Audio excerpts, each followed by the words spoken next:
Let's start with sterilizations. At what point did ACS realize that those numbers were not quite to the point that they wanted? Yeah, well, we've known for quite some time that we want more and more sterilizations. That's one of the main goals and the ways we're going to solve this really too many dogs roaming the streets problem. So, last year, over a year ago, we did 22,000 sterilizations with our partners. Last year we did 33,000. We want to do more, so we're going to continue to invest resources, but we also want to change the code to allow us to do even more. If we pick up a loose or roaming dog and before we give it back to the owner, we want to be able to do that legally. So that is not something that ACS can currently do, correct? That's part of the new ordinance? Yes, so if you look at our city code, chapter 5, we have to give it back to the owner. If we pick up their animal, if we give it back to them, we have to by code. What we want to do is change the code to mirror state law, which allows us, before we give it back to the owner, to sterilize it. That'll help us increase sterilization numbers and really decrease the stray and roaming population. Now, for people who don't know, what is the risk of continuing to release pets or animals back to owners if they aren't sterilized? Well, we're dealing with many owners that just are not responsible, meaning they let their animals, especially their dogs, roam free.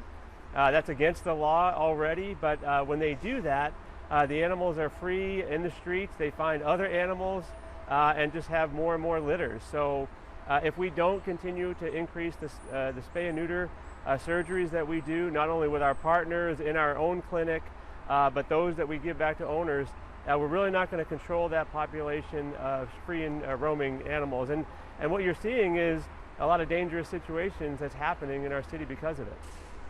Now, at the Public Safety Committee, you talked about wanting to get to 100% on the follow-ups with owners once those animals are released. Is staffing currently at a point where that is a feasible thing to do, reach 100% follow-ups? Well, we're getting there because over the last 2 years, the mayor and city council have invested in ACS with more resources, so we've added staff.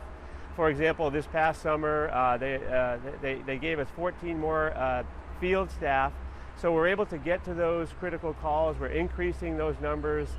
When we get all of those cadets trained and in the field, which will be later this year and into next year, we'll be able to not only get to the critical calls at 100%, but also be able to follow up at 100% on those sterilization orders.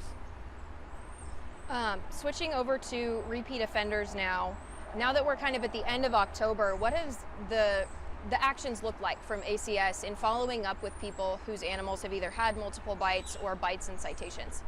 Yeah, as I mentioned at the committee to the council members is, we went back and we found about 380 properties that have a history of multiple bites or a bite with additional ACS violations. And what we're seeing is that those properties just repeat irresponsible pet ownership, and those are absolutely creating dangerous situations. So we started in October. We've been to over 200 of those properties already with initial visits. We have found several animals don't live there anymore. Either they've deceased or they moved out of town. We've had a few citations we've had to issue because we found proactively some violations. We've also found several that are still in compliance. But the key thing is what we want pet owners to know, especially those that have repeat violations, is we're not going to wait for the next 311 call. We're going to proactively knock on your door. You're on our list, and we're going to be checking on you. Now, we have seen issues with repeat bites for years now. Why did it take until right now to create a program like this? Well, I think we're always looking for ways to improve, and what I've seen recently is just a number of examples just in the past couple months where, looking at the data, we're seeing that irresponsible pet owners that are just not learning to create that safe environment for their neighbors. So we put our heads together, try to come up with something a little bit more proactive, and we just started to get this new program started.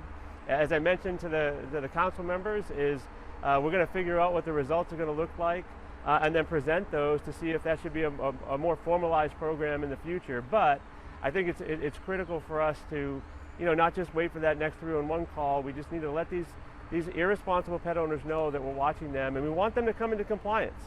But if they don't, we're gonna issue citations and be a little more forceful with them because the safety is too important to the neighborhoods.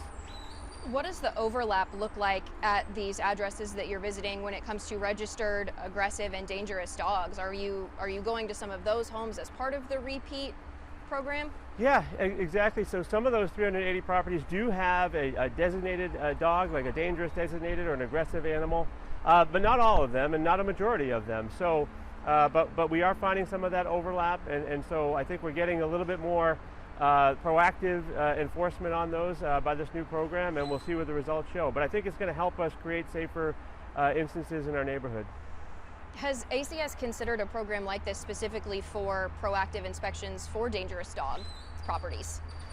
Well, once a dangerous dog is designated, we actually do have a program on those that at least once a year we're going out checking for compliance, that they're meeting all the criteria from the state law and the local law rules. So there is already an element, but this new program actually takes it a little step further, that we're going to actually go out more than once a year if it's deemed dangerous, but also on anybody that has those multiple repeat offenses, we're going to go there as well.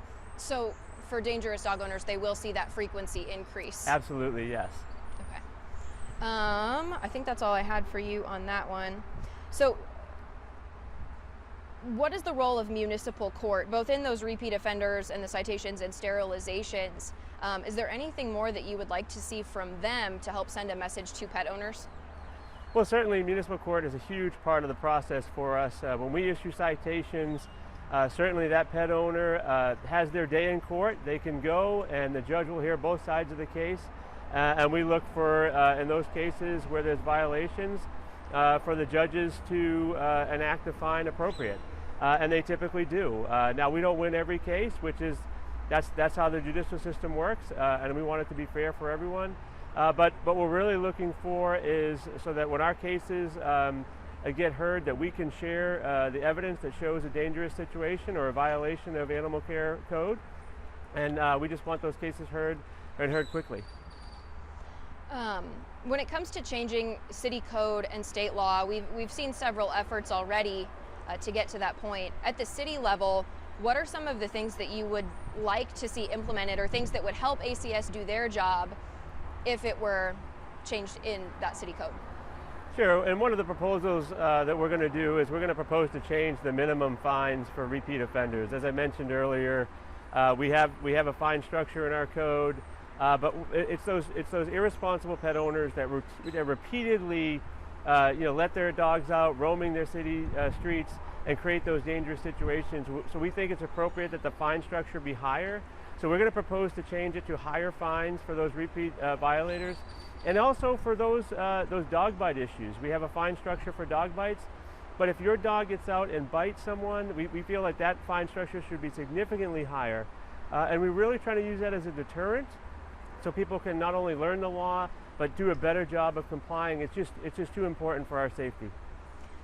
So at the state level, obviously, we saw the Ramon Najera Act vetoed in the last session. There's been a lot of talk about that being brought back. There are other politicians that are wanting to bring up dangerous dog legislation specifically to help San Antonio, but a lot of that stuff keeps getting blocked. There's a lot going on in the legislature.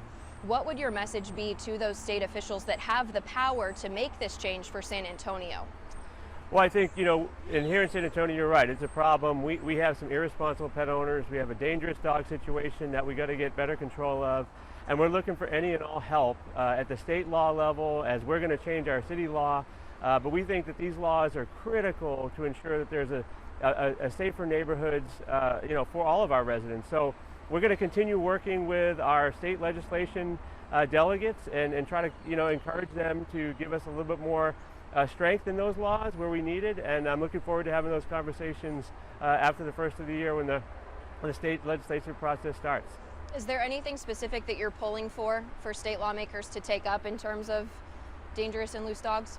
Well, I think similar to last time, we tried to get a little bit more emphasis on the maybe not the need for an affidavit from a resident, but maybe the ACS officer and all the evidence that we put together in our investigation, that should be enough to start a dangerous dog designation case. So we're looking forward to possibly getting that one changed. We're also looking for some strength on repeat bite cases. So If there are owners that continually have situations where their animals, especially dogs, get out and bite, we think that there's, should be some legislation that doesn't allow that person to have a pet in San Antonio, because they've shown that they can't do it safely. And so those are the conversations that we're having, and I look forward to it. It's too important not to have them, and try to get something additional at the state level. And the balance of city and state, they work pretty hand in hand when it comes to this stuff. One of the things that a lot of viewers asked us about early on when we started reporting on this is, how is it possible that someone can own more than one registered dangerous dog? Because there are addresses in San Antonio that have several. Is that something that the city can work on, or does that have to come from the state level? Yeah, those are the types of things that have to come from the state level, and we would definitely want to talk about those situations. Anything where we have, any dangerous dog situations, or any multiple dangerous dogs or repeat dangerous dog issues, we think those need to be harsher at the state level so we can enact it at the local level. Perfect. And we spoke with Mr. Sims about this a couple times, but the laws in Texas are so stringent when it comes to property, and pets are part of that. You mentioned some legislation from the last session about animal cruelty and limiting people who can own animals for that. What would be the correlation here with dangerous dogs?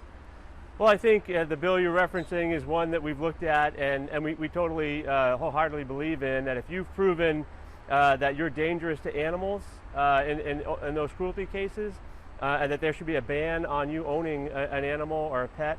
Well, we think it's the same, and in our view, we think it's the same if you're creating dangerous situations for fellow humans or other animals with your dog. We think it's a very similar correlation, and that's why one of the reasons we're going to try to go for something like that at the state level.